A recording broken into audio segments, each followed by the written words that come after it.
Welcome to our second meeting, in-person hybrid Zoom meeting. So we're here at the Conservation Education Center in Kent Park. And then, of course, we have, at least 11 people Zooming in at the moment.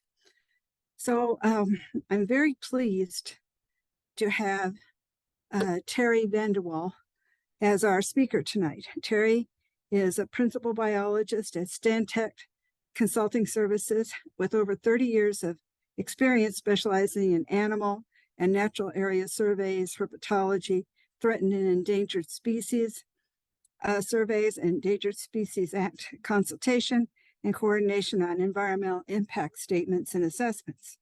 So he's going to be presenting on wind and wildlife, an overview of all the interactions of wildlife with wind turbines.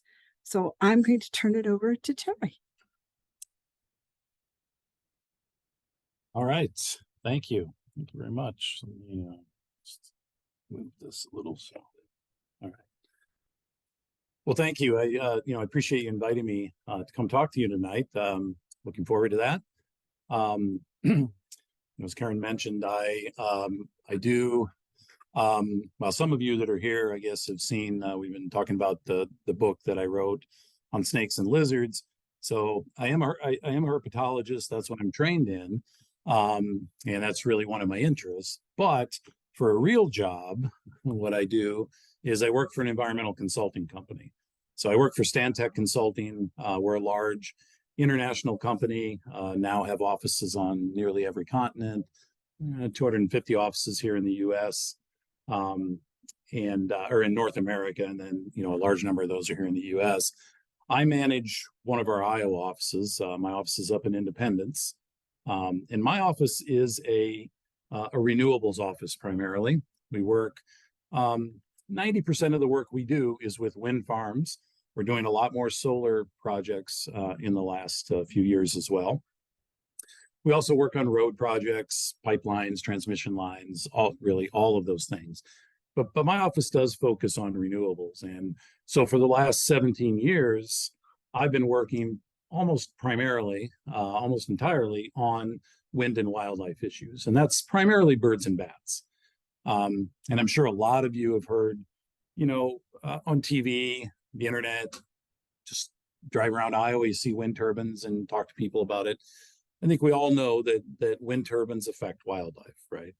And so I'm not here to tell you tonight that they don't, but we're going to talk about is how they do affect wildlife and some of the things that wind developers can do or the owner operators can do to avoid or minimize those impacts. Humans have been using wind really ever since we've been around, right? For one thing or another, we dry our clothes in the wind. Of course, early ships used the wind. Some ships or boats still use the wind today to get around. If you look at sort of the history of agriculture here in Iowa, a lot in the past, most farms had a windmill on them, right? My grandparents had a farm over by Tama, and I can remember growing up, there was a little windmill there. The wind would blow, it would produce just enough energy to light a light bulb, an incandescent light bulb. And then my grandfather used that light bulb to keep the water from freezing, right? So the cows could drink out of it. There was a little watering tank there as well. So farmers have used wind for a long time. And of course, today, as you drive around, farms today still have wind turbines. Sometimes they're larger wind turbines, and they're using those to produce electricity for, often it might be a hog operation or something like that. Let's see if I can get this to advance for us. The first known wind turbine here in the U.S. created strictly to produce electricity for a structure really was in the late 1800s, 1888, for a mansion in Ohio. So a wealthy landowner there put up a turbine, created electricity to produce electricity for his home. The first large-scale land-based wind energy projects were in California, and this is what we had talked about a little before we got started tonight. Those really took off in the 1980s. And at the time, the U.S. was really a leader in wind production. We were really getting into producing or installing wind turbines and producing electricity. Again, that got started in California in the 1980s, but then it kind of dropped off here in the U.S. We didn't really put a lot of them up between 1980 and 2000, let's say. During that time, though, Europe really took off, and turbines were put up in many locations around Europe for producing electricity. And then beginning in the early 2000s, it really began to take off here in the U.S. again, and it's really ramped up then ever since. So it did start with land-based turbines, but in the last 10 years or so now, we've been looking at more offshore. In Europe, they've been doing offshore for a while now, but now we're looking at putting turbines, maybe out in the ocean or potentially even in the Great Lakes to produce electricity. And then, so we're not using those land-based ones, so we're just not building more of the land-based ones. So the first U.S. offshore wind farm became operational in just 2016. And then the first commercial scale offshore wind farm was really just approved a couple of years ago. Currently, and this is sort of an estimate because it's changing all the time, but currently there's around 70,000 wind turbines in the U.S., comprised of about 1,500 wind projects, really throughout a large portion of the U.S. There are some places in the country where the wind really isn't strong enough to warrant or to it's not strong enough to provide enough wind to produce electricity. The Southeast U.S., for instance, is kind of in that kind of falls in that area.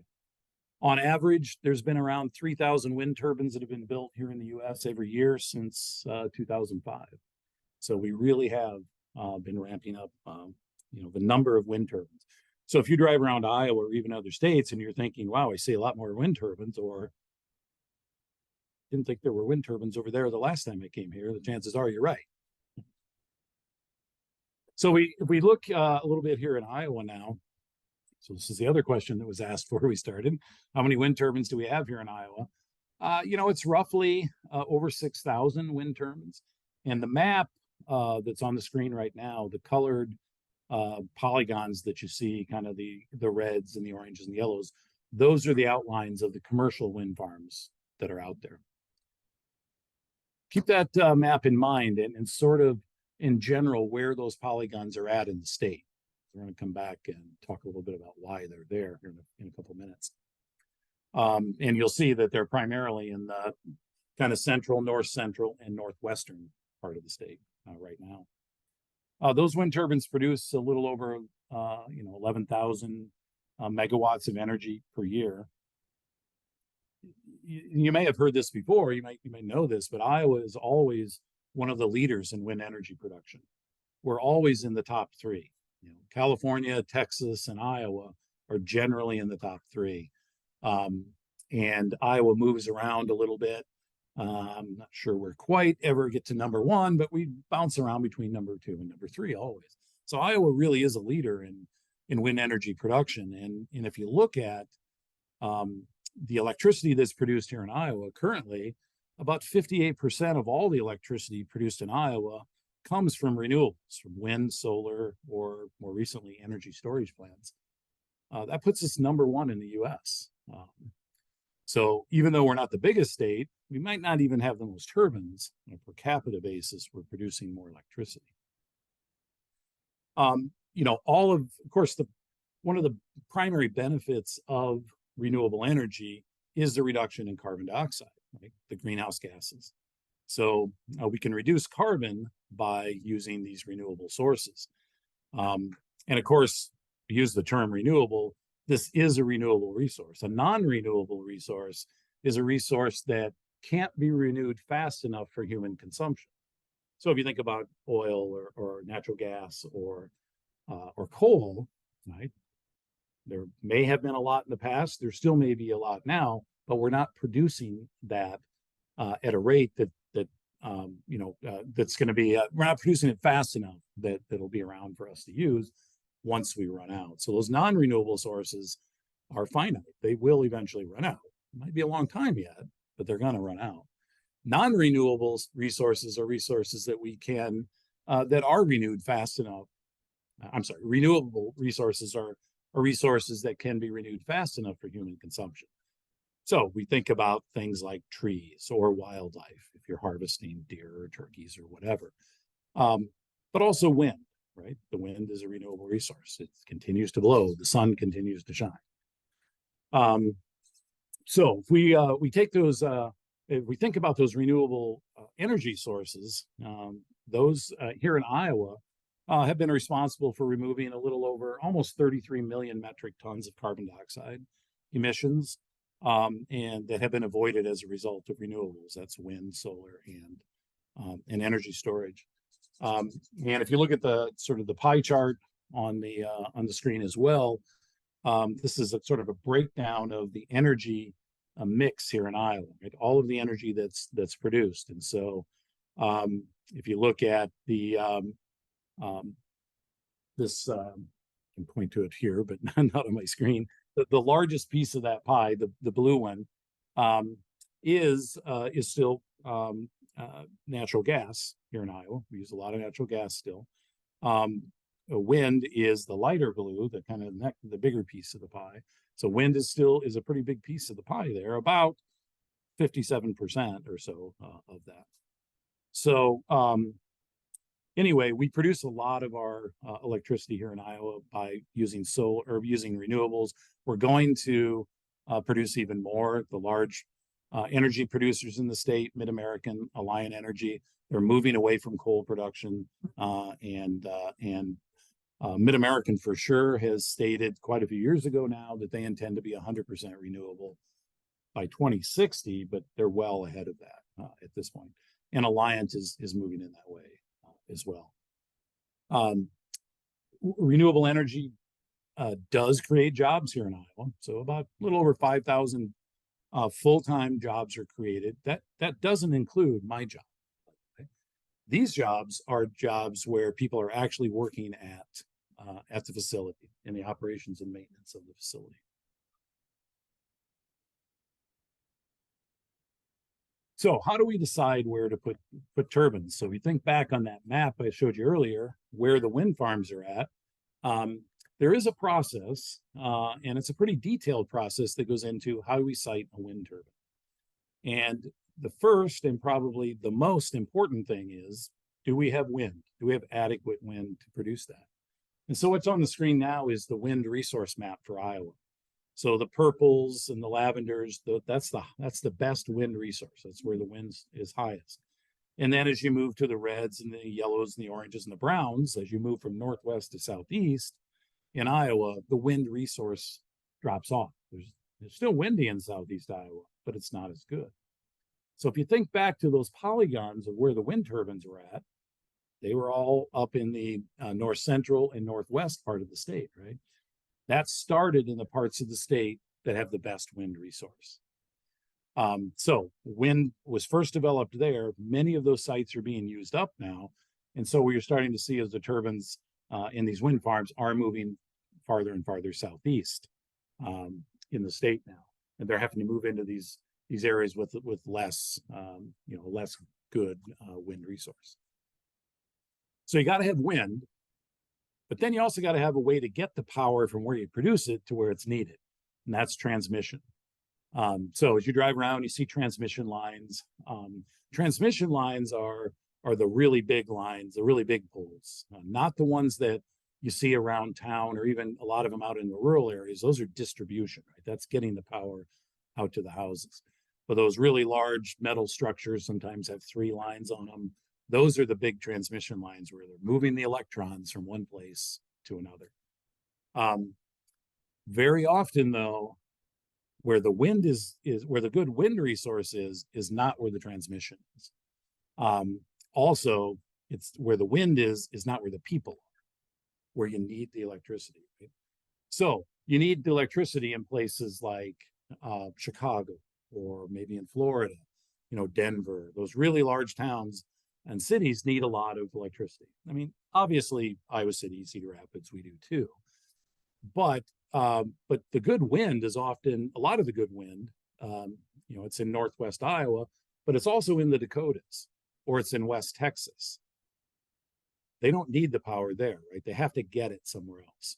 So new transmission lines are being built to move that power from where it's produced to where it's needed.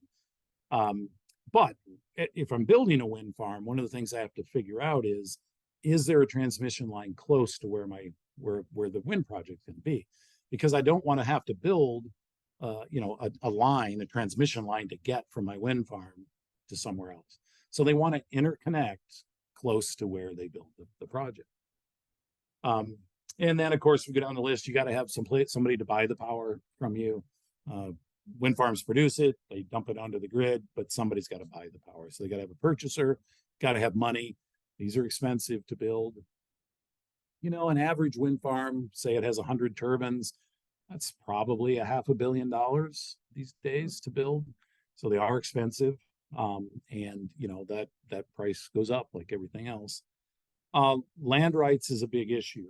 And it's important to understand that for renewables, both solar and wind do not use eminent domain, right? They don't come in and tell you, we're going to put it on your land. You don't have a choice. All of the turbine, or all the land that is used, is leased from willing landowners. So they start out in a county, say it's Johnson County. They'll come in, they'll look at where's the wind, and then they'll look at where within the county, then we got to have setbacks. They can't have the turbines right next to a road or right next to a house, an occupied building of any kind. And they got to be a certain distance away. So they'll buffer all of those.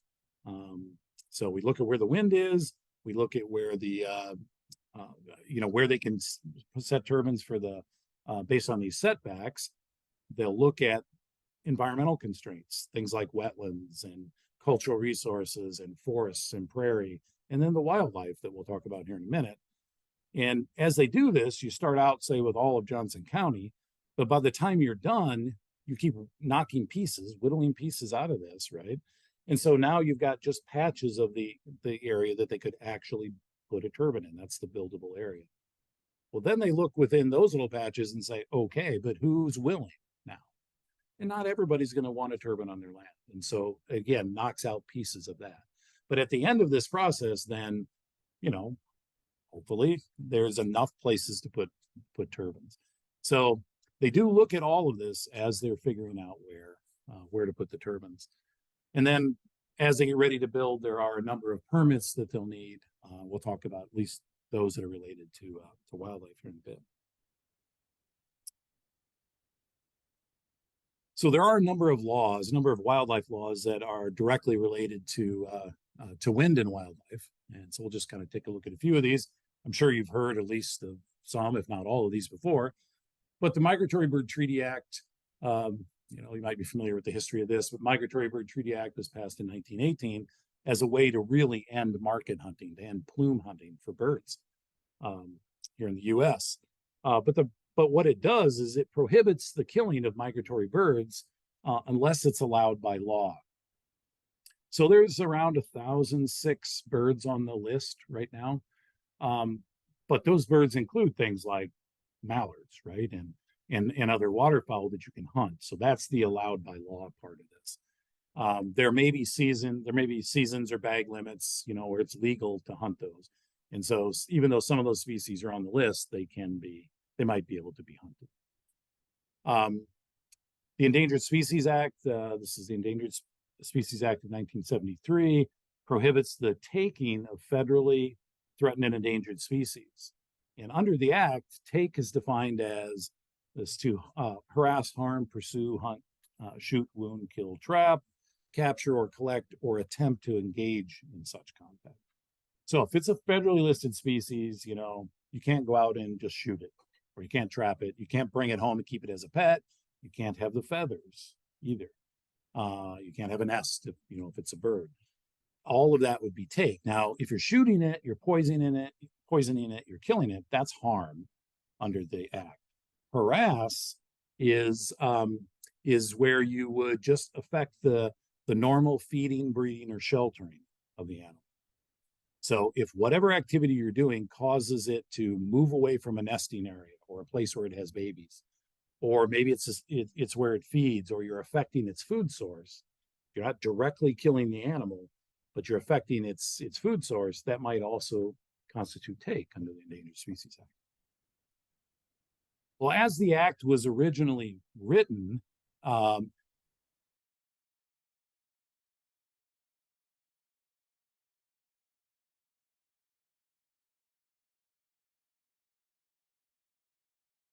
that there are businesses and sometimes individuals, companies out there that are just doing their going through their normal operations, their normal business, which are legal.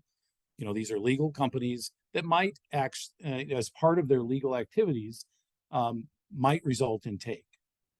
And so in the 1980s, then early 1980s, Section 10 was added to the Endangered Species Act, which allowed for two types of permits that allowed for take.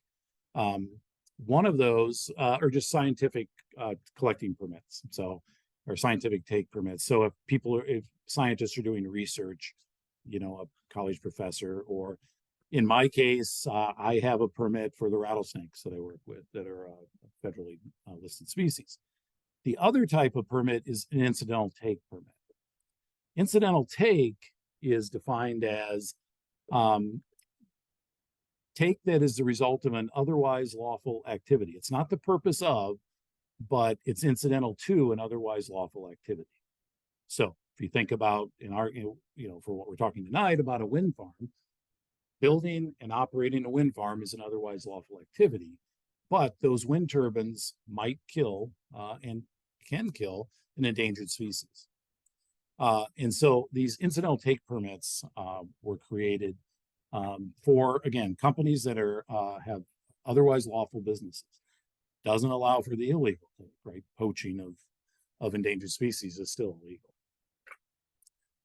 The Bald and Golden Eagle Protection Act, bald eagles were protected under the Endangered Species Act until 2007. Populations had recovered enough that they were delisted at that time, but they remain protected under the Bald and Golden Eagle Protection Act. Very similar to the Endangered Species Act, there is now an incidental take permit for eagles as well. Again, it can be issued for a company, and this is not only wind, this could be any company whose activities result in the incidental take of eagles. So for wind projects, in the Endangered Species Act permit, the incidental take permit, and the Bald and Golden Eagle Protection Act incidental take permits, a lot of companies are pursuing those. Not all, but they have to assess their own risk. Do they think their project poses a risk to a listed species or an eagle? These are voluntary permits, by the way, that that the Fish and Wildlife Service cannot order a company or an individual, for that matter, to get one of these permits. They are a voluntary permit. Migratory Bird Treaty Act currently does not have an incidental take clause to it. There's some proposal to add one and potentially a permit, but currently incidental take is not authorized under the Migratory Bird Treaty Act. Those are on the federal level. At the state level, all states have some form of an endangered species law. Some have more teeth than others, and some have incidental take authorizations, but not others. Iowa does not. Iowa has an incidental take law that doesn't allow for or prohibits the take of state listed species, but there's no incidental take permit. You can't get take coverage. Minnesota's the same way. Wisconsin, Illinois, both have state incidental take permits. Missouri is another one that has a pretty strong state endangered species law, but no incidental take permit associated with it. So it depends on what state you're working in as to whether there's how you deal with the state laws. Well, back to focusing now really on the wildlife related issues. As I mentioned earlier, commercial wind farms really got started in California in the 1980s, and it was noticed pretty early on that that there was raptor mortality, right? So bird of prey mortality, mostly eagles, a lot of hawks, some owls, but mostly golden eagles were the big issue. And the project that gets all the attention, and one that has been bad for raptor and golden eagle mortality, is the Altamont Pass, the Altamont Wind Resource Area. It's in California, and Altamont Pass, as the name implies, it's constructed between, or it's located between two mountains, essentially two mountain ranges or peaks, and there's a pass between them. Well, because of that, the wind funnels through there really well. From producing electricity, it's a great place to put turbines. From wildlife mortality, it's a terrible place to put turbines, right? So in addition to it funnels the wind through there, it also funnels the birds through there. And at the same time, then, those old turbines, the original turbines that they put up, or like the one shown on the screen here, they're the lattice structured. And so those turbines created perches for the birds. So I'll mention this a few times as we go on, but what we're really concerned about is what's known as the rotor swept zone of the turbines. So as those blades go around, right, the area that is encompassed by those spinning blades is the rotor swept zone. That's where either birds or bats are going to get hit or going to be killed, right? If the bird or bat flies outside of the tip of the blade, it doesn't, there's no risk to it. But if it flies through that rotor swept zone, it's a problem. Well, the issue with these lattice towers is that because they created perches, birds would fly down to land on the tower. Well, by doing that, they had to fly through the rotor swept zone. So Altamont, it's still there, still has turbines, although they are switching the turbines over to the more modern turbines, which are not lattice structures anymore. They are like the one shown on the bottom. They're the monopole structures that don't provide perches for the birds. At any rate, when wind started, everybody thought birds were going to be the big issue, right? Bird mortality was going to be really the issue that we had to focus on. Well, as it turns out, bird mortality does occur, but it's been actually much lower than everyone originally thought. And by the mid 2000s, it was realized that bat mortality is actually higher than bird mortality. Bats were not initially thought to have been a concern. Birds were the thing that we thought about. But bats became the big issue. There's really three categories of wildlife impacts then, if we think about it. Think about how wind turbines affect wildlife. One of those is habitat loss and fragmentation. It's possible that if you build a turbine and you put it in good habitat, you'll lose habitat. Right? It'll just disappear. Fragmentation is where we take large blocks of habitat and break it up into smaller blocks. And so if you've got a large woodland, and now let's say, if you were to go in and clear a bunch of those trees out of the middle of it to put a turbine in, and now you've got two smaller blocks that are separated, we fragmented that large woodland. So fragmentation can be an impact. By the way, here in the Midwest, that example of the woodlands doesn't really happen. It has happened out on the East Coast, on the Appalachians, where they're putting the turbines on the peaks of the Appalachian Mountains, and they're clearing some woodland to do that. So fragmentation impacts are more of an issue from woodlands here. I mean, like in Iowa, most of our turbines are going in cropland anyway. Disturbance displacement is an issue too. And this is mostly birds, some birds just don't like a tall structure on the landscape. And they may leave because of that. I'll tell you about an example of that here in a second. And then the third type of wildlife impact is really the collision mortality that I've already mentioned. As birds or bats fly through that rotor swept zone, they can just physically be hit by the blades. So let's talk a little bit about birds first. That disturbance displacement that I mentioned, some birds are going to be displaced. They are just not going to live in this area, if you create edge habitat. I mean, you all might be aware of this, but especially for birds, there are interior species and then there's edge species. Those interior species like to live in the middle of the woodland or the middle of the prairie, They don't like to live within a certain distance of an edge. And so if you make those blocks of habitat smaller and smaller and the edges get closer to the middle, some of these species will just leave. They won't live there anymore. So reducing habitat size or patch size can cause some species to leave. At the same time, creating more edge, there might be other species that move in, right? A lot of the bird species, you know, that we see living in cities and towns are edge species. They're okay living on the edge.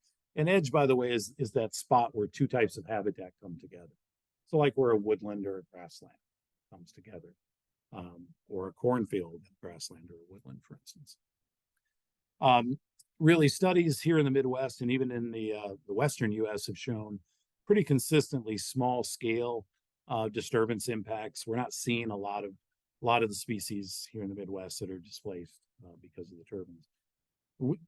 You might say, how do we know that? It's because we do, for most of these projects, we do pre-construction bird surveys. So before they build the turbines, like our company, our biologists go out, we do surveys for the birds ahead of time, and then we can survey afterwards as well. And we see, you know, are we seeing different species? Are we seeing them? And, you know, is the use different? It's not really abundance we're looking at, but it's use. There are various degrees of bird avoidance. Some birds are very good at avoiding turbines, others are not. And so it really depends on the species. And then back to those, you know, an example of those species that don't like, of a species that doesn't like tall structures on the landscape, those are a lot of the grassland species, and prairie chickens are a good example of this. Prairie chickens, you know, they live on the prairie and they don't like tall structures, including even sometimes fence posts. So if ranchers come through, they put a fence in, even that fence post is too tall for some of these prairie chickens will just leave. They won't lek there anymore. Lekking, as this group probably knows, the lekking are the breeding grounds, right? Where the males collect, they're booming to call females in to mate. And so putting a tall structure like a turbine may cause some of those birds to leave the area, and leks may disappear. It doesn't happen with every individual or every lek, but it can happen. And then collision mortality, you know, it's around 200 species of birds that have been documented as being killed by turbines, you know, some species more than others.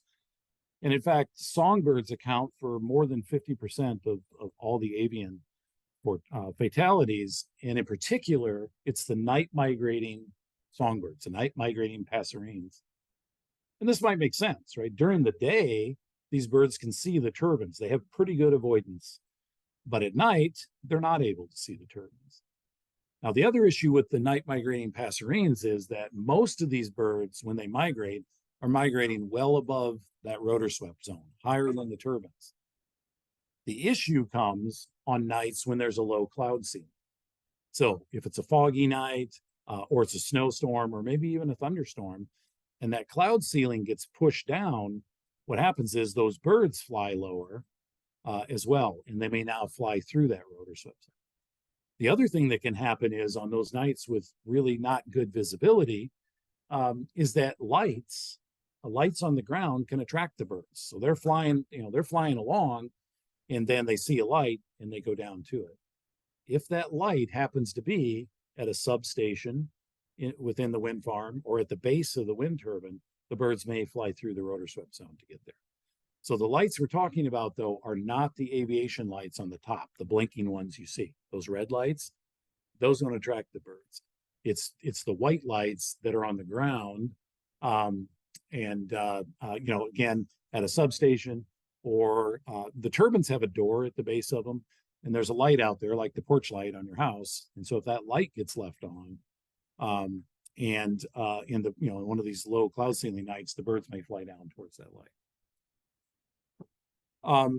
The way we sort of look at bird mortality is to measure the number of birds that are killed per megawatt per year.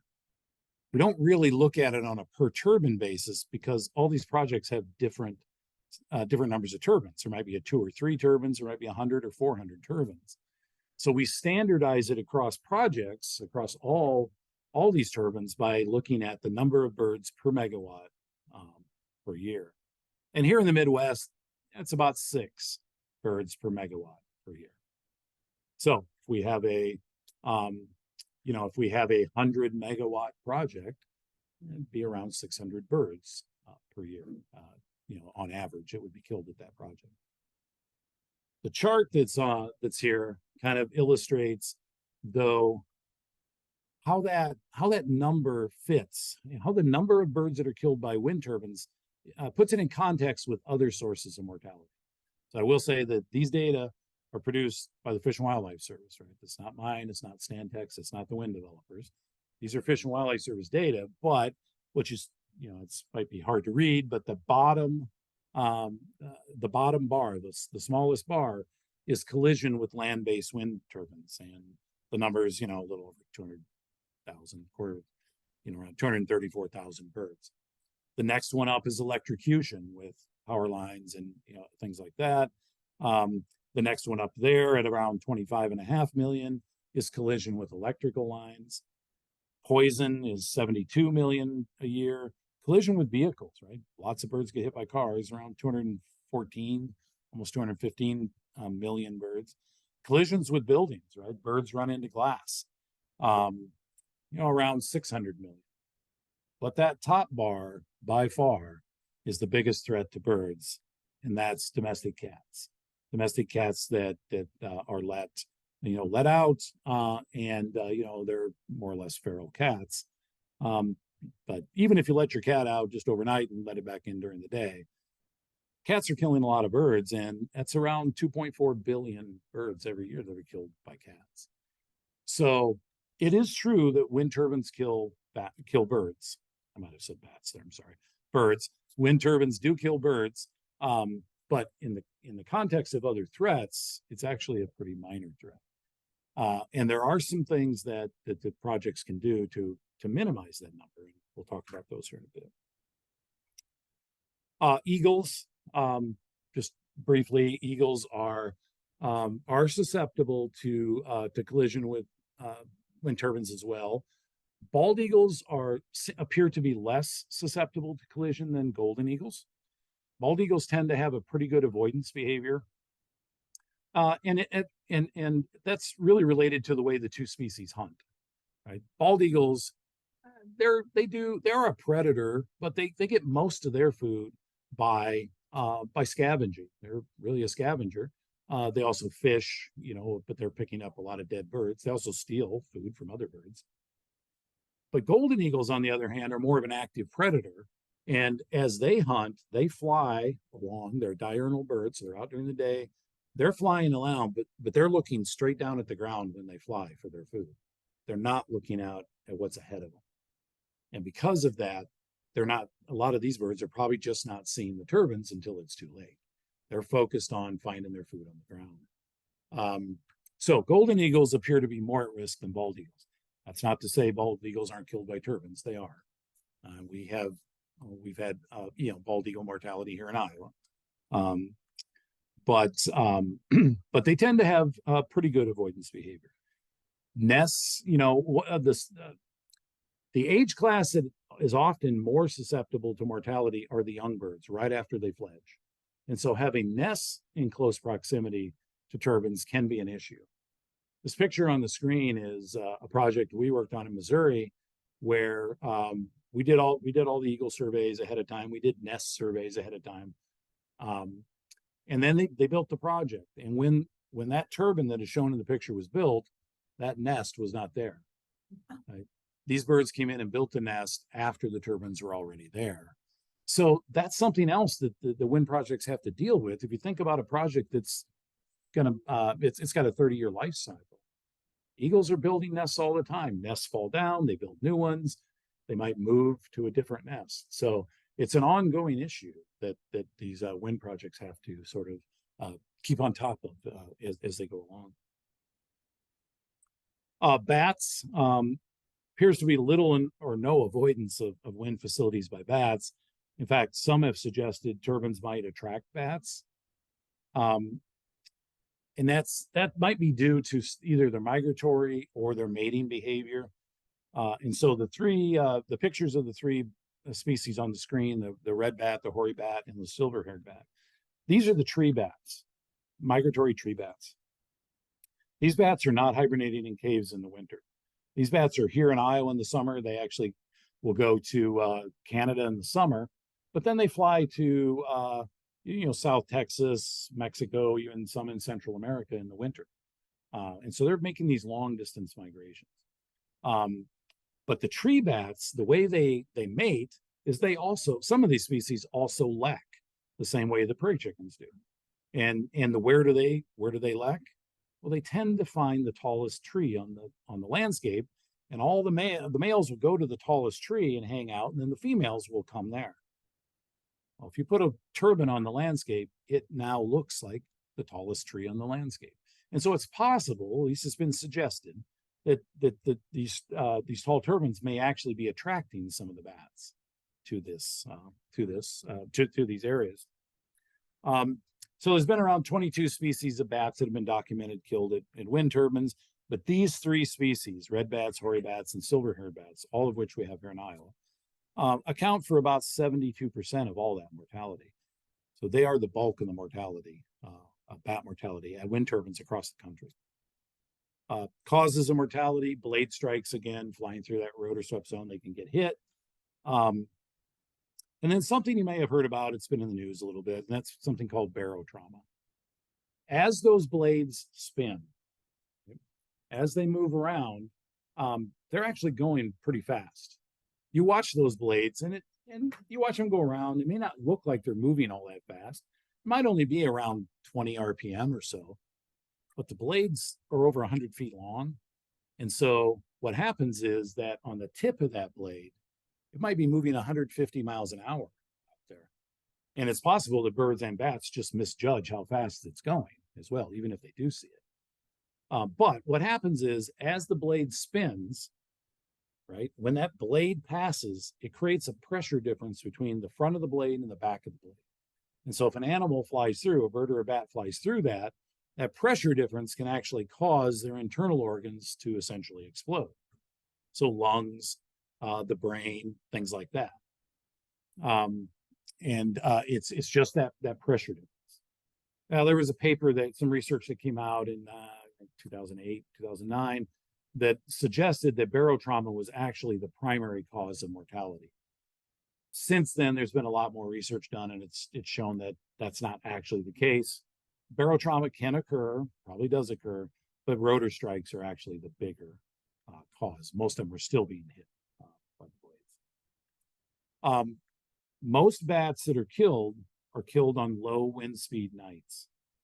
We'll come back to this in a bit, but this sort of makes sense if you think about the bats, right? Bats are small little animals. They don't weigh very much. And what do our bats here in Iowa eat?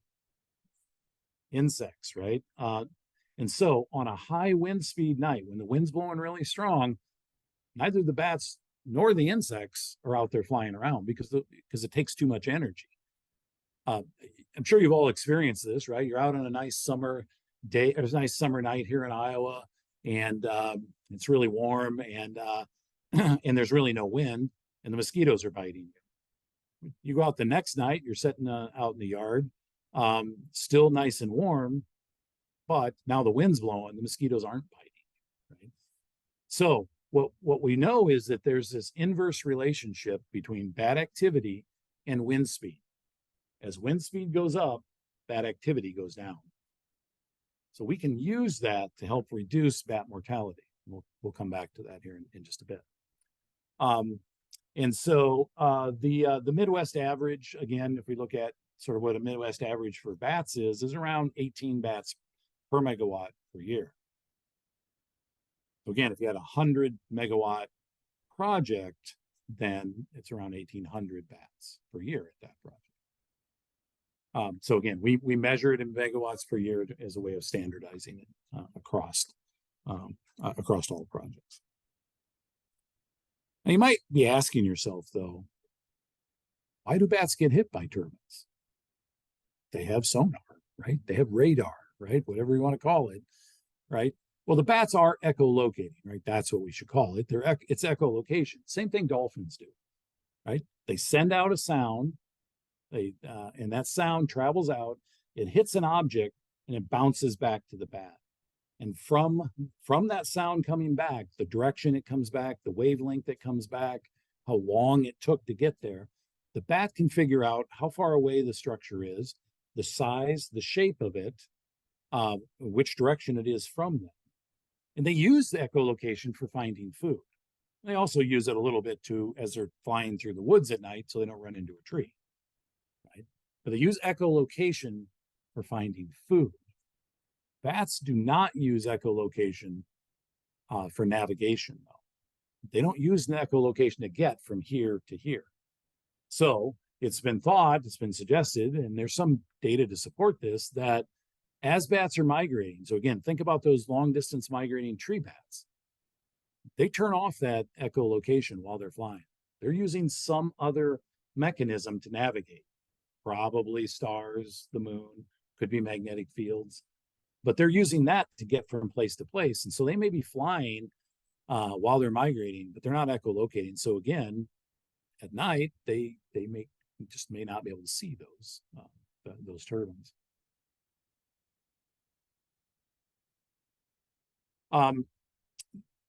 We do have here in the eastern U.S. for sure, and here in Iowa, there are well, I guess I should have updated this. There's two currently. There has been mortality of two federally listed bat species that has occurred in at wind projects, and that is the northern long-eared bat and the Indiana bat. We have both of those here in Iowa. But there is now a new species, the tricolored bat. Used to be called the pipistrelle. If you're familiar with bats, years ago they were called eastern pipistrelles. But the tricolored bat is now proposed to be endangered, and in all likelihood will be listed as endangered by later this year. There has been mortality of all three of these species here in the eastern U.S. and including here in Iowa at wind projects. So if we think about that incidental take permit under the Endangered Species Act that I talked about earlier, these are the species that you would need that for. We'll just kind of quickly run through again a little bit about the site assessment. You know, for as far as wildlife goes, as developers are developing a project, as they're figuring out where to put the whether they either can or they want to put a project in, understanding the risk to wildlife is one of the things they look at. And so the U.S. Fish and Wildlife Service has in 2012 came out with their land-based wind energy guidelines. And this is really a system, a kind of a systematic way for wind projects to look at the potential effects or the risk to wildlife. And it's not just birds and bats. This could be, you know, any rare species. But it's a tiered approach. Tier 1 takes a look at sort of where the site is in sort of a larger context. So it might be the sites in Johnson County, or it might be in eastern Iowa. And how does it fit into that landscape? Tier 2 drills down to more to the site itself. What habitats do we have on site? What threatened or endangered species could occur in the area? It's at this level that we look at things like publicly available data, like for birds, like Christmas bird count data, breeding bird atlas data, or eBird. Now we use eBird data as well. Those data that are all publicly available, we can get a sense for what birds have been found in the area. Tier 3 then is where we actually go out and do field studies. And so this is where we do bird surveys or bat surveys. You know, so point counts for birds, we set up a series of survey points throughout the project area. And then we visit those regularly for a full year, every month for a year for small birds, things smaller than a crow. And for large birds and eagles, it's 2 years, every month for 2 years. Bats, several ways you can survey for bats, but most recently we're using acoustic surveys, that echolocation that bats can do. We can record those echolocations, and we can use those echolocations to identify which species are there, and then also get an idea of the use. We can't tell how many bats are there, because it could be the same bat flying back and forth in front of the detectors, so we can't tell you there were 10, but we can come up with a frequency of occurrence. Tier 4 is looking for dead birds and bats under the turbines after they're built. And that's a way of monitoring then mortality. And so we'll come back to that here in a second. Fish and Wildlife Service also has the the Eagle Conservation Guidance. It's similar. It's set up in a tiered approach. Again, we take a landscape level look at the site. We look at the site a more site-specific assessment. This is where we do specific eagle use surveys now. We use those same point count locations that we're using for small birds, but now we're doing site or species or surveys specifically for eagles every month for 2 years, and we're looking at our survey coverage is about 30% of the project area. We also do nest searches. We might also do migration searches. And then we can use the data that we collect as part of those eagle use surveys and put it into what's known as a collision risk model. And the collision risk model will then estimate the number of eagles that it thinks will be killed over the life of the project based on our eagle use data and the then the parameters of the turbines, how tall they are, how long the blades are, things like that. So this is just a kind of a listing of the types of surveys that we do for both birds and bats. We do pre-construction surveys, again, those point counts. We can do habitat assessments, eagle use surveys, raptor nest surveys. For the bats, again, habitat assessments, presence absence surveys. We can use acoustics to do that, or we can use mist netting. Some of you may be familiar with mist netting birds. Very similar for bats. We do it at night, but we can mist net bats as well. We can also do radio telemetry with the bats. The bat here is an Indiana bat, one of the federally listed bats. It does have a wing band, that orange band on it you can see. But then what's on its back is a radio transmitter. And so we put a transmitter on the bat, we release it, and then we can track it to the tree that it's using. Indiana bats and a lot of these other bats, northern long-eared bats, tricolored bats, they get up under the bark of dead and dying trees, and that's where the females have their babies.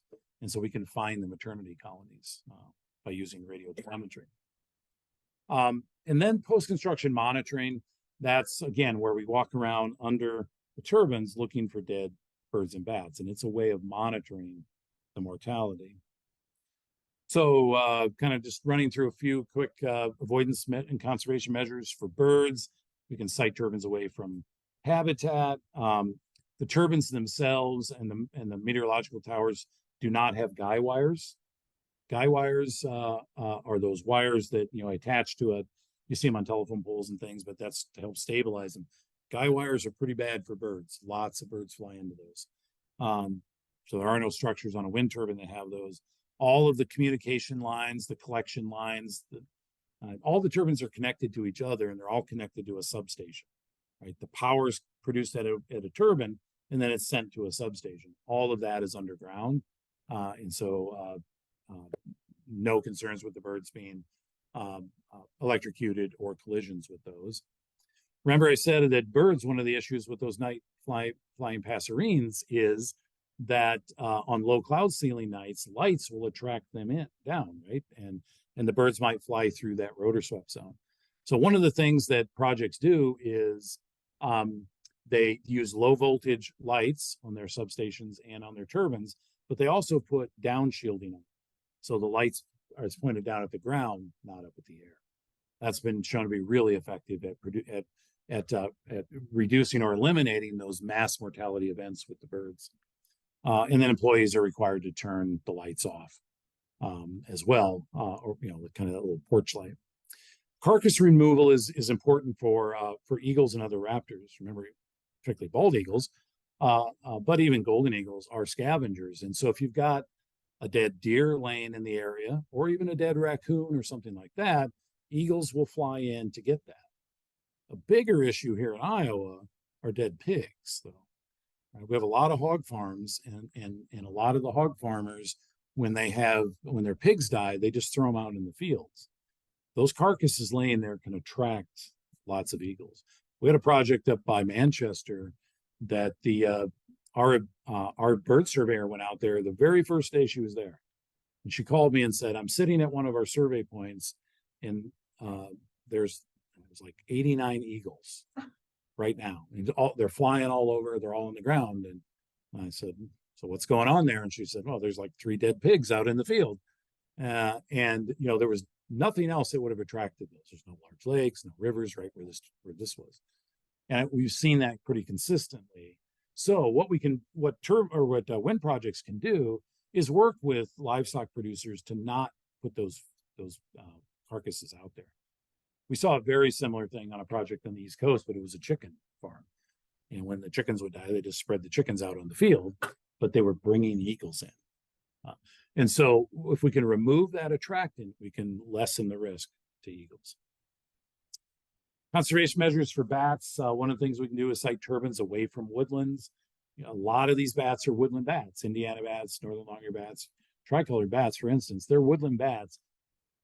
They will fly out away from the woodlands, but generally stay pretty close to the woodlands. So if you can site turbines more than 1,000 feet from woodlands, you can really, reduce that risk to those bats during the summer. That doesn't reduce the risk during the fall, though, when they're migrating. So remember I said earlier that there's this inverse relationship between bat activity and wind speed. Wind speed goes up, bat activity goes down. So right now, the most effective way of reducing bat mortality is to raise what's called the cut-in speed of the turbine. The cut-in speed is the wind speed at which the blades begin turning and generating power. Most, when turbines come from the manufacturer's cut-in speed is around 3.5 meters per second. But if you can raise that cut-in speed to 5 meters per second, you can reduce overall bat mortality by around 50 to 65%. And if you raise it to 6.9 or 7 meters per second, you can reduce bat mortality by about 90%. So if you look at the little heat map that's on the screen, this is some research that's done by one of my colleagues at Stantec. He did his PhD work on this, but he's really developing this for our clients. But what this is showing is along the bottom, right, the x-axis is wind speed. So it starts at 0 on the left and goes up to 10 on the right.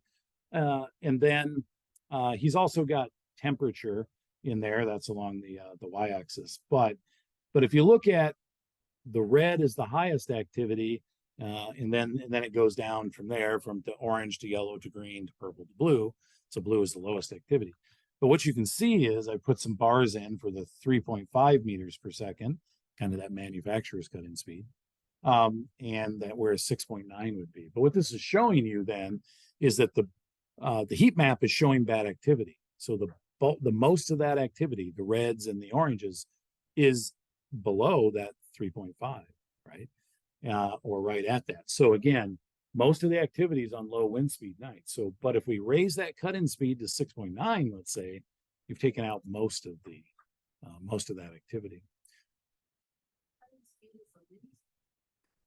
Yeah, the cut-in speed is the wind speed at which the blades begin turning and generating power. So what we do is, what happens in this case is that the turbine generators or the turbine operators have to tell their turbines to not start spinning until 5 meters per second, or maybe 7 meters per second. Now you can probably guess what the problem is for the wind company. As they raise that cut-in speed, they lose power, right? They're losing the power production that they would get at those lower wind speeds. So there's a loss of power production. There's a loss of course, profit.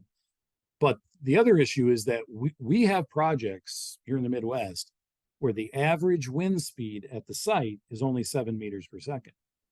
So if they raise their cut-in speed to like 6.9 meters per second, those turbines will never run, right? Or most of the time they wouldn't run. So as you raise cut-in speeds, you certainly can reduce bat mortality, but there is some power production that's lost. And so this isn't a great option for all projects. If your project is built in an area where you don't have a great wind resource, think back to that wind resource map of Iowa, right? This might work up in Northwest Iowa, but if we start building down in very Southeast, there may not be enough wind that this is really an effective way. Yeah.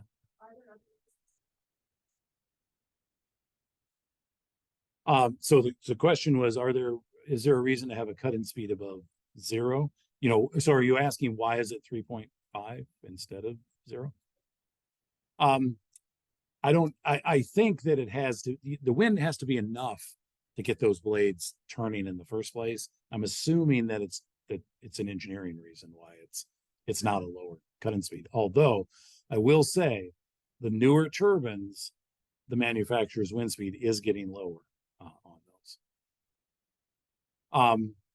So right now, adjusting that cut-in speed is the most effective way of reducing bat mortality. Deterrence, though, you know, again, bats are echolocating. They're sensitive to these sounds and these frequencies.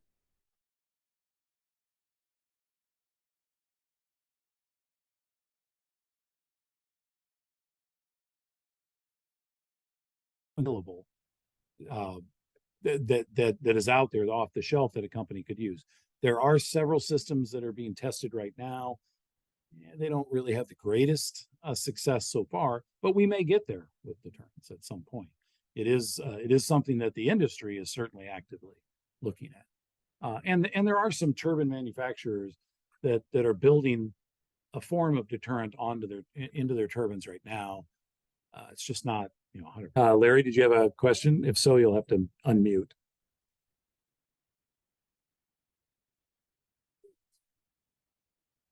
The question is, there things that you could put on the blades that would deter, like whistling sounds or something that would deter birds from flying in? There are some things that are being looked at for both birds and bats on the blades. One is sort of making a serrated edge on the blade, which does produce a sound. There is some loss of it does somewhat affect the you know, the mobility of the blades, but that is being looked at. But actually, what you may have heard about on the news was, and it was on the news a few years ago, is actually painting the blades. Sometimes a different color. They did look at painting them. I saw somebody kind of mouthing black out there, right? One blade white, one blade black. That, I think it had limited success with birds, but it really bothered the people who live next to the turbines because that looks like more of a strobe. So what they're doing for birds, though, is painting the blades with paint that is in it's an ultraviolet wavelength. So we can't see it, but the birds can. And so there's some research going on with that. It's not universally being used yet, but they are looking at it as a way of potentially reducing bird mortality. Question? Yep. You didn't talk anything about solar. Are there any bad things about solar?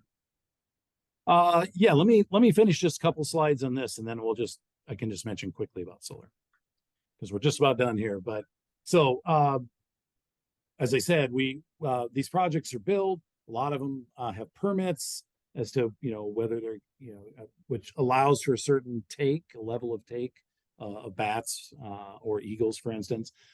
Well, when they're built, then the companies need to monitor how well they're doing. You know, did we estimate take correctly? You know, they want to make sure they're not taking too many listed species or any listed species at all. And so the way we do that is with post-construction monitoring. And this is just simply having people walk around under the turbines looking for dead birds and bats. And I have people in several states that are doing this. Most of them are, you know, recent college graduates. It's kind of their first job. It may not be a great job, but it's their first job. They spend all summer, you know, looking for dead birds and bats and picking them up. But it is a way that we can use to evaluate the effectiveness of the conservation measures. If we raise those cut-in speeds, did we truly reduce bat mortality, for instance? Searches can be conducted on these large cleared plots around each turbine. We have a turbine, and then centered in the plot, it might be a 80 meter square plot that's around the turbines. We might look at it only on the gravel road or the gravel pad around the turbine, things like that. But based on that, based on what we find, we can then calculate bird and bat mortality either on a per turbine or a per megawatt basis.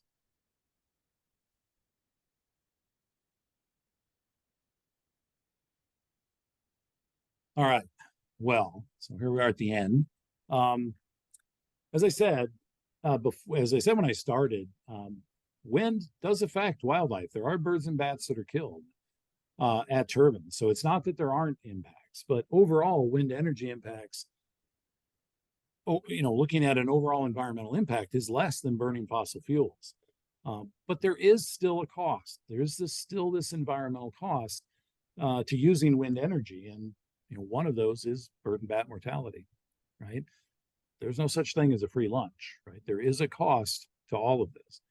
But what we can do with wind is there are some measures that we can, that wind either developers or owner operators can do to help reduce those impacts. And these are things we've talked about. So raising the cut-in speed of the turbines, possibly deterrence in the future, shutting those lights off, removing carcasses so they're not an attractant for raptors, right? So there is this cost, there are these effects, but we can help mitigate those, either eliminate or reduce those. On the other side, though, is the cost of continuing to use fossil fuels. Obviously, as you probably know, with mining for coal or drilling for oil, there's air and water pollution, there's soil erosion, there's toxic runoff. Really none of that with wind, and even with solar. And then, of course, burning those fossil fuels, there is this release of carbon dioxide, which is a major greenhouse gas. And that greenhouse gas, of course, does promote climate change. It's been estimated that the Earth is headed toward a 4-degree Celsius rise in global temperature by the end of the century. The Audubon Society has estimated that at a 2-degree change, it's estimated that it will result in the extinction of about 400,000 species. If we actually hit that 4-degree increase, it could result in the extinction of around 1 million species. So there is a cost, right, to both fossil fuels and a cost to wind. We just have to decide, what is the cost, that we're willing to pay. And again, understanding there's no such thing as a free lunch. Yeah. Has anybody looked at the monarch migration? Does that come up at all? Yeah, so the question was, has anyone looked at monarch migration in relation to wind? I don't think monarchs specifically, but sort of butterflies in general. But there's so far no data to suggest that butterflies are being hit by that they have the same collision risk. Now, does it happen? Probably, but there's no really data so far to suggest that they are. All right, well, that's the end of where we are with that. I'll just quickly address I think Larry's question about solar. I didn't talk about solar tonight. Solar has its own issues. They are different than in many cases than wind. For a wind project, even though you might have 100 turbines, the actual footprint is pretty low, right? Each turbine, if you think about the turbine, it's ring or it's a gravel pad around it and the access road. At the end of the day, that might be, it's probably less than an acre per turbine, maybe a half acre per turbine in many cases. And you might have a few of those around scattered around you might have 100 turbines, but you're still under 100 acres of total habitat loss, although a lot of those are in cropland anyway. Solar can have a much bigger footprint, right? Because you're putting the panels, and sometimes, depending on how big the project is, it might have an actual larger footprint. And so what are the impacts there are really land use impacts, probably. In most cases, those solar projects are probably not putting those solar panels in good habitat either. They're probably still going in cropland. But I know a lot of people, especially here in Iowa, have concern about taking cropland out of production. And you may have heard about it in the news. There's a lot of counties that are looking at that. Here in Iowa is looked at on a statewide level as well. So land use changes are an issue. Certainly soil erosion could be an issue during construction, but that's really no different than any other construction project. And long term, it's probably not an issue. Impacts to wetlands or other waterways, again, they tend to cite those out of there. So there are issues for birds and bats. For wildlife issues, I mean, as far as we know, when solar panels don't affect bats, birds, there has always been this concern that some birds might see solar panels, the reflection as water. So they're flying along, they see that reflecting solar panel, and they fly down to land in the water, and they hit the solar panel and they die. There's no real evidence to support that either, but there are a lot of people that think that could still happen. And in fact, some of the resource agencies are still concerned about that, even though there's not real data to support it. So I guess we'll see if that ever becomes an issue. Anyway. So Larry, I don't know if that answered kind of your question, a quick review there. Thank you. That was good. Yeah, happy to answer more questions that we have on. We have one here. What lights are best for birds if people have to have lights, and even if they're down facing? I noticed on your sites there you had white incandescent, and if you have compare it with a lower wattage LED, for example, is that okay, or is there something about incandescent versus LED, or and then color, white versus red, yellow, so on? Right. So just quickly, in case you couldn't hear, the question was related to lighting and maybe lighting around your house is maybe what you're thinking of too. Towns and around your house, is there a certain type of lighting that's better or worse, and the color, whether the color affects it as well. The slide did say white incandescent. That's probably a little out of date at this point, right? A lot of those early wind projects, that is what they were putting in, and that's what the owners were telling us. But I suspect these days they are using more and more LEDs. They also use the sodium lights, the kind of the orangish ones that use around highways and things like that. They might use those. Those don't appear to be an attractant, any more of an attractant anywhere for birds, as far as I can tell. But I think LEDs would be fine. Red, the red lights on top of the turbines don't seem to attract birds, so I suspect they're probably not an issue. I think it's the white light that is the problem. So those sodium lights are maybe even better. I think it's those bright white lights that get the birds' attention, especially on a cloudy, foggy night.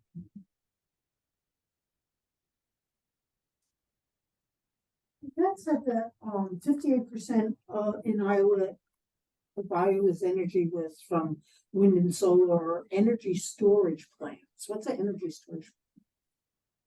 So one of the issues, that, and even a criticism of renewables, is that if we're talking wind, the wind doesn't blow all the time.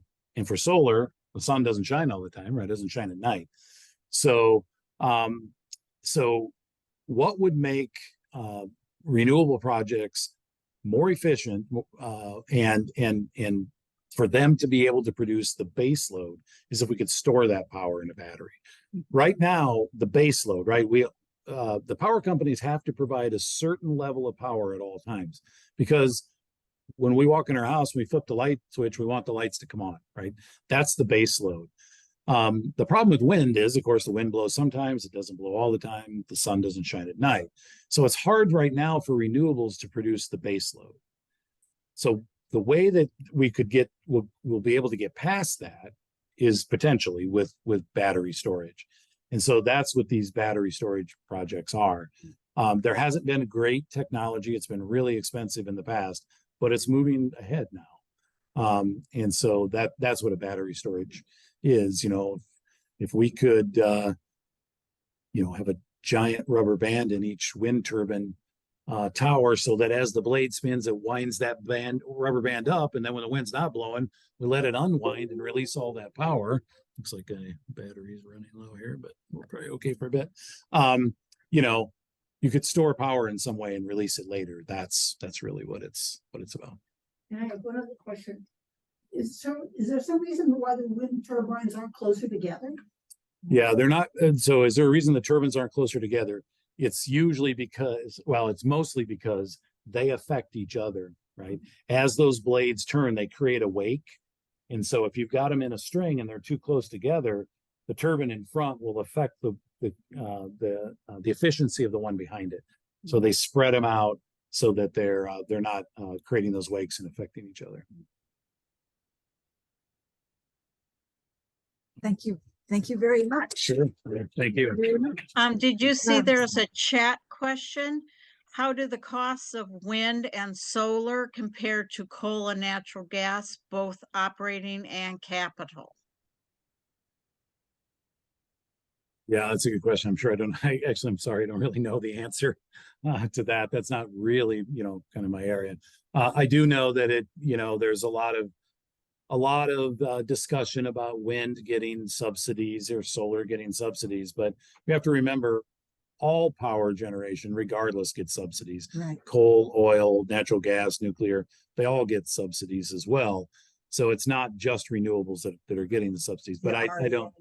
REA putting electricity out to the rural areas Right. in the 30s. Yeah. So I don't really know the numbers as far as the cost. Sorry.